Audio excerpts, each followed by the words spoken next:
नमस्कार दोस्तों, स्वागत है आप सबका हमारे इस चैनल पे। इस वीडियो में हम लोग बात करने वाले हैं वैदिक सभ्यता के बारे में। पिछले वीडियो में हमने देखा था जो आपका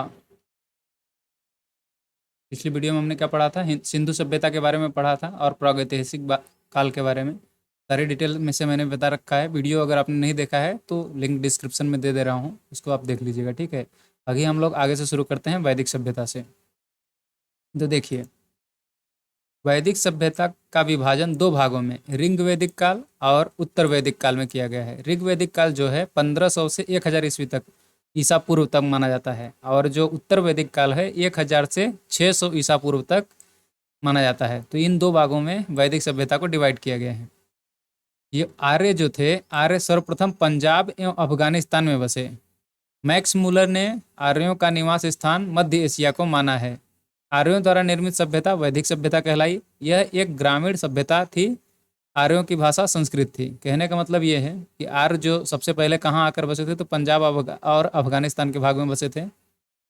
जो इनका मुख्य मूल निवास स्थान था, पहले कहाँ से थे, तो मध्य एशिया का जो ये पूरा एशिया वाला पार्ट था, तो उसके मध्य वाले जो पार्ट होता है वहाँ से आर्य वहाँ के निवासी थे। तो ये यहाँ पे इंडिया में आए, ठीक है। और आर्यों द्वारा निर्मित जो सभ्यता है वही वैदिक सभ्यता कहलाती है। आर्यों का जो रहन सहन था ये ग्रामीण सभ्यता थी। आर्यों की जो सभ्यता थी ये ग्रामीण सभ्यता थी, और आर्यों की जो भाषा थी वो संस्कृत थी, ठीक है।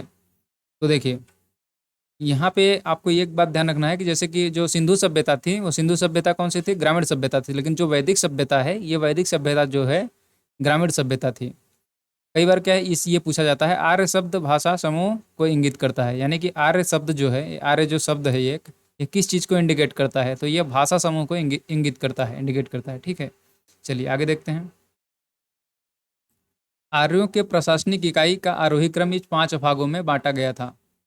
जैसे कि आर्य जो रहते हैं उनका जैसे कार्य रहने का जो आप हर चीज़ का क्या होता है कि एक रहने की तरीका होता है, तो उसका जो है छोटे छोटे पार्टों में जैसे डिवाइड किया गया था, तो वो उस तरह से था। जैसे कि पहले छोटा स्थल पर जो रहेगा कुल रहेगा। कुल मतलब गांव में एक छोटा सा गांव का घर मान लीजिए कि ये कुल हो गया, और उसके जब छोटे छोटे घरों का पूरा मिलके बनेगा एक गांव, तो गांव को क्या बोलते, ग्राम। उस तरह से गांव से जो बड़ा होता था ग्राम से वो विश्व होता था, विश्व से जो बड़ा होता था वो जन, जन से बड़ा होता था राष्ट्र।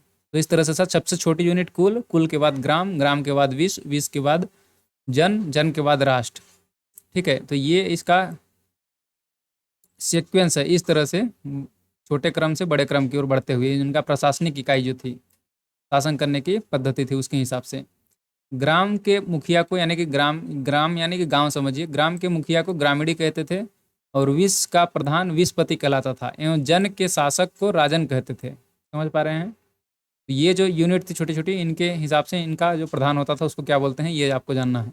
ग्राम के मुखिया को ग्रामीणी कहते थे, विश का प्रधान विशपति, एवं जन के शासक को राजन कहते थे। ये सिंपल सा पॉइंट है, याद रख सकते हैं। राज्याधिकारों में पुरोहित एवं सेनानी प्रमुख थे।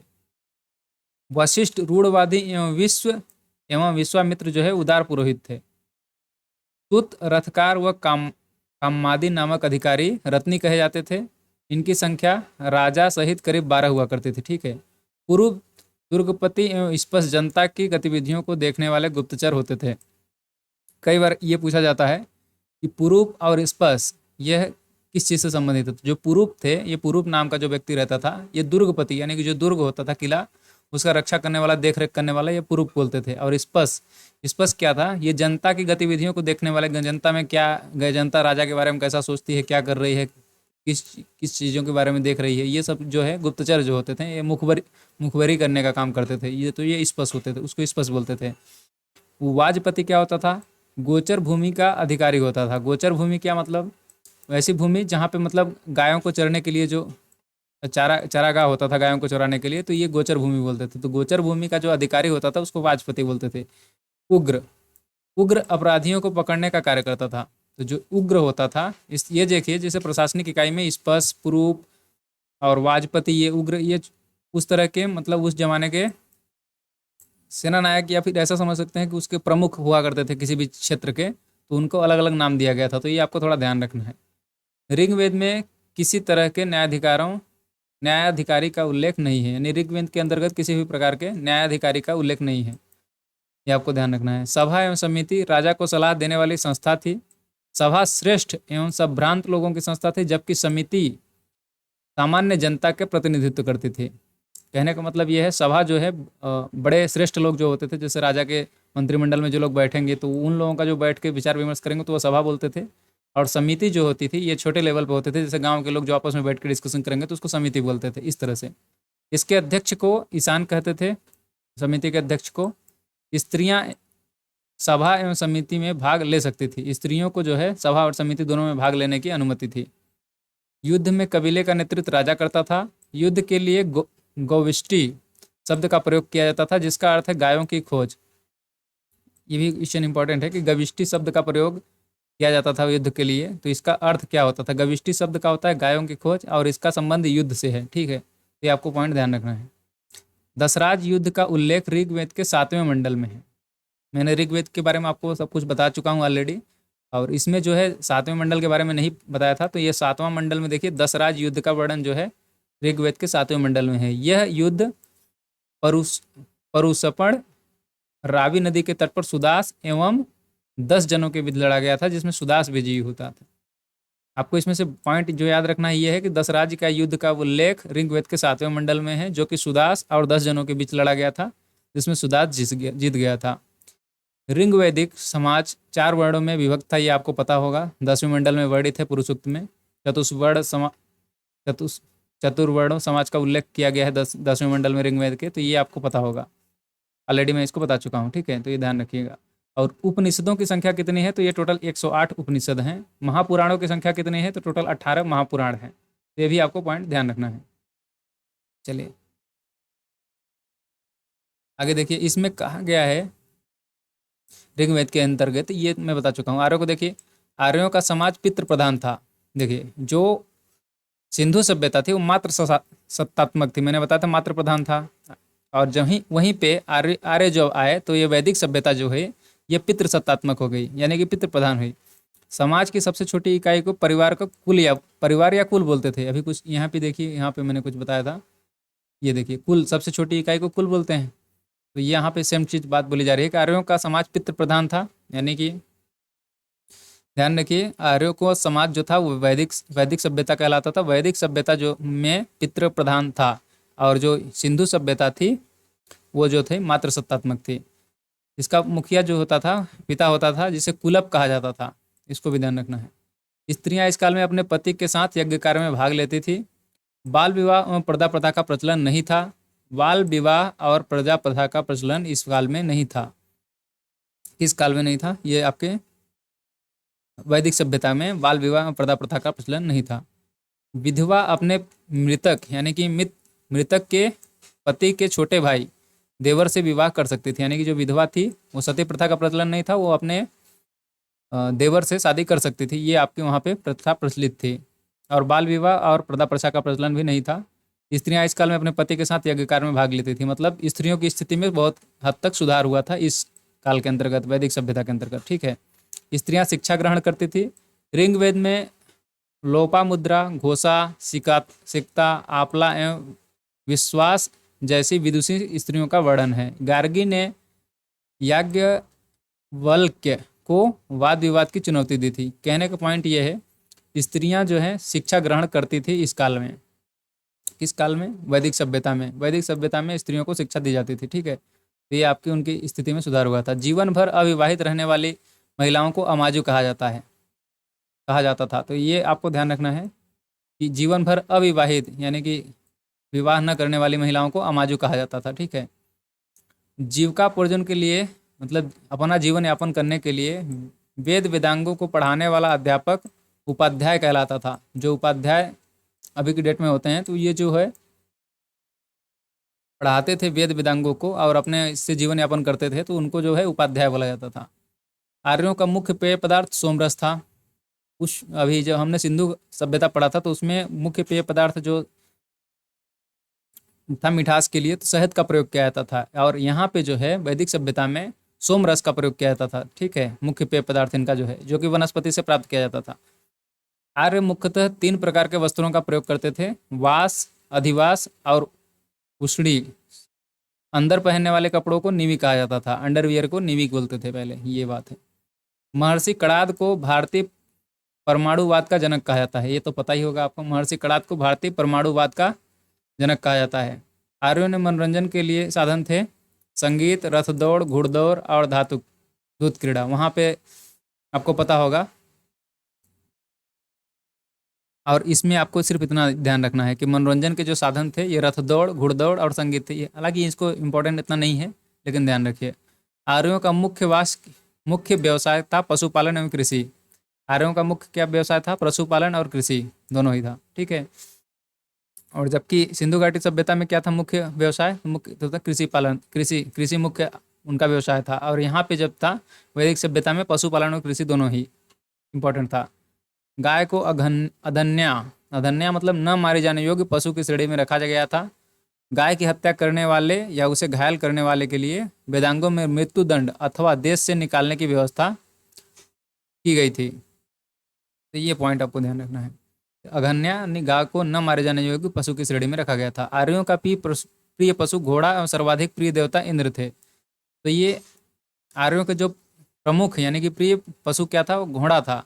और सर्वाधिक प्रिय देवता कौन थे? इंद्र थे। तो ये आपको पॉइंट ध्यान रखना है, ये इंपॉर्टेंट पॉइंट है, ये आपको ध्यान रखिए।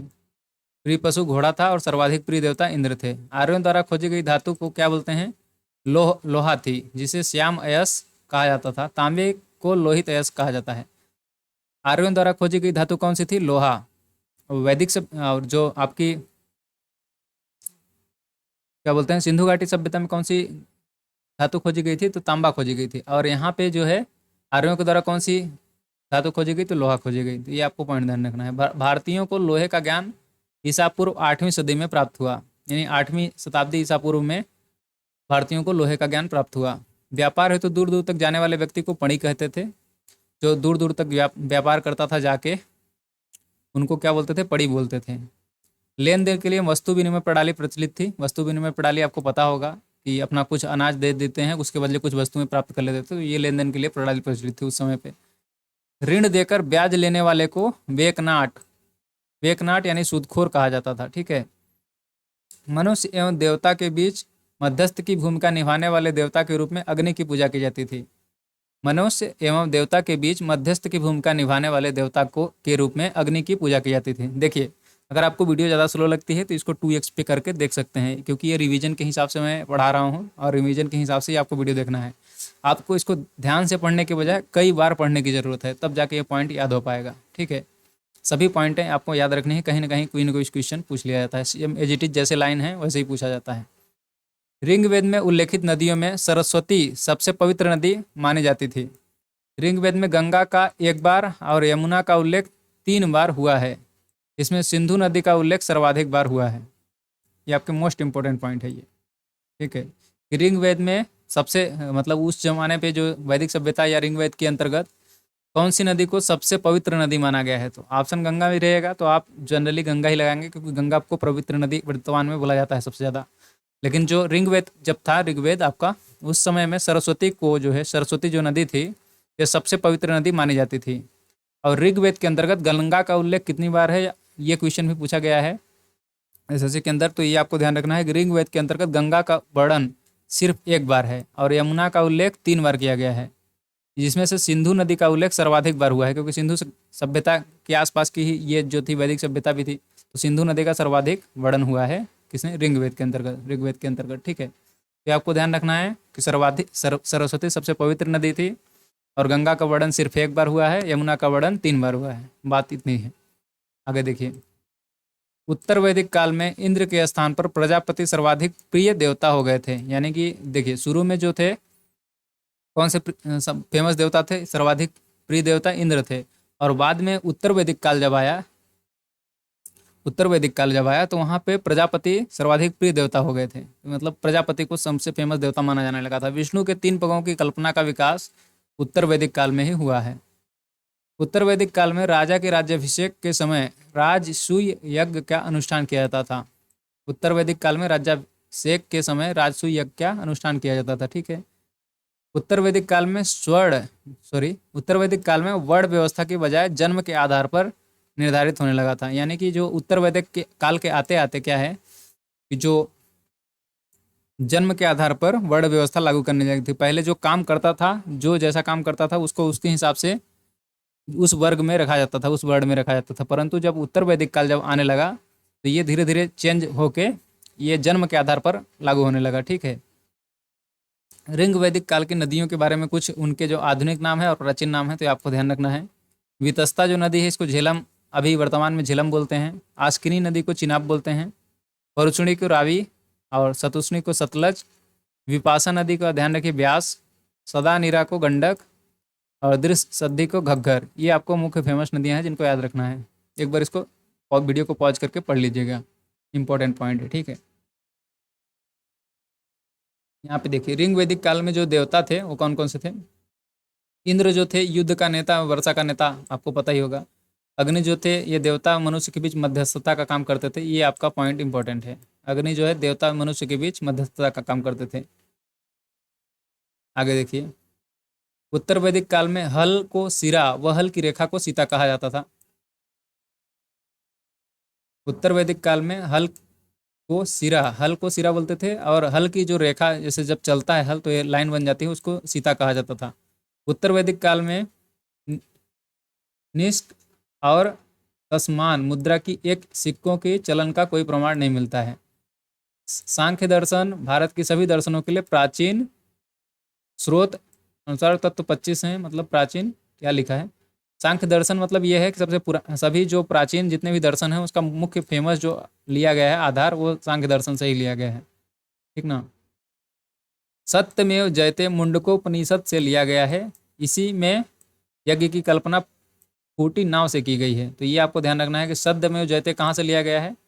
सत्यमेव जयते जो ये लिखा हुआ शब्द है ये कहाँ पे लिखा गया है, तो मुंडकोपनिषद से लिया गया है। ठीक है। तो ये आपको पॉइंट ध्यान रखना है कि सत्यमेव जयते का ये जो शब्द है कहाँ से है, तो मुंडकोपनिषद से है। इसमें है जो है यज्ञ की तुलना, जो यज्ञ करते हैं उसकी तुलना जो है फूटी हुई नाव से की गई है, इसमें मुंडकोपनिषद में। ठीक है, ये आपको ध्यान रखना है। नेक्स्ट पॉइंट देखते हैं। गायत्री मंत्र सावित्री नामक देवता को संबोधित करता है। ये आपको मैंने बताया था, जिस जो कि ऋग वेद से है। ऋग वेद में देवता सावित्री को वर्णित है ये गायत्री मंत्र, आपको ध्यान रखना है। लोगों ने आर्य बनाने के लिए विश्वामित्र मंत्र की रचना की थी। लोगों को आर्य बनाने के लिए विश्वामित्र ने इस मंत्र की, गायत्री मंत्र की रचना करी थी। श्राद्ध की प्रथा पहल दत्तात्रेय ऋषि के बेटे निमि ने की थी। ये पूरा कंप्लीट दिख नहीं रहा है, क्या लिखा हुआ है यहाँ पे, देखिए यहाँ पे। श्राद्ध की प्रथा सबसे पहले दत्तात्रेय ऋषि के बेटे निमि ने शुरू की थी, ये पॉइंट है। उत्तर वैदिक काल में कौसंबी नगर में प्रथम बार पक्की ईंटों का प्रयोग किया गया। महाकाव्य दो हैं, महाभारत और रामायण, पता ही होगा। महाभारत का पुराना नाम जय संहिता है। हाँ, ये पॉइंट आपको ध्यान रखना है। महाभारत का पुराना नाम पूछा जा चुका है कई बार। महाभारत का पुराना नाम था जय संहिता। ठीक है। यह विश्व का सबसे बड़ा महाकाव्य है। गोत्र नामक संस्था का जन्म उत्तर वैदिक काल में हुआ है। यानी कि जो किस गोत्र में हो, क्या आपका गोत्र क्या है, ये जो बात आई ये कब आई, उत्तर वैदिक काल में आई। ठीक है। अब यहाँ पे देखिए वेदांत दर्शन के मौलिक ग्रंथ ब्रह्म सूत्र या वेदांत सूत्र की रचना बदरायण ने की थी। महाजनपदों के उदय के बारे में हम लोग थोड़ा सा पढ़ लेते हैं। इनमें जो मुख्य फेमस चीज़ है ये आपको राजधानी याद करनी है कि राजधानी कहाँ, किस महाजनपद की राजधानी क्या थी। अंग की राजधानी थी चंपा, सबसे इंपॉर्टेंट तो यही है। दूसरा है आपका मगध। ये आपका दो चीज़ें पता होनी चाहिए, इसको याद रखने का थोड़ा सा ट्रिक देख लीजिए। अंग में बिंदी लगा हुआ है ऊपर, तो ये चंपा में भी बिंदी ऊपर लगा हुआ है, तो आप इससे ध्यान रख सकते हैं। अंग की राजधानी थी चंपा और मगध की राजधानी तो आपको सबको पता ही होगा, राजगृह पटना। गिरिब्रिज या राजगृह बोलते थे अपन मगध को, ठीक है ना पहले। तो ये मगध की राजधानी होगी गिरिब्रिज, राजगृह। अंग की चंपा, काशी का वाराणसी, वत्स की कौसंबी, वज्जी होगी वैशाली विदेशी मिथिला वर्तमान का, तो ये आप ध्यान रख सकते हैं। कौशल श्रावस्ती, अवंती ये उज्जैन वाला अवंती, मल्ल कुशावती, पंचाल, अहिच्छत्रप या फिर काम्पिल्य, चेदी शक्तिमती, कुरु इंद्रप्रस्थ, मत्स्य विराटनगर, कंबोज हाटक, सूरसेन मथुरा, अस्मक पोटली या पोतन, गांधार तक्षशिला। इस तरह से टोटल जो महाजनपद थे ये 6वीं शताब्दी ईसा पूर्व में भारत में लगभग 16 महाजनपदों में बटा हुआ था। जिसकी राजधानी में बौद्ध ग्रंथ अंगुत्तर निकाय से मिलती है। ठीक है, तो ये टोटल 16 महाजनपद थे, इसको ध्यान रखिए। और 16 महाजनपद में आप इसको वीडियो को पॉज करके इनके जो है राजधानी को एक बार रिवाइज कर लीजिए, पढ़ लीजिए, क्योंकि ये जो है कभी कभी पूछ लिया जाता है कि इस क्षेत्र की, इस महाजनपद की राजधानी क्या थी।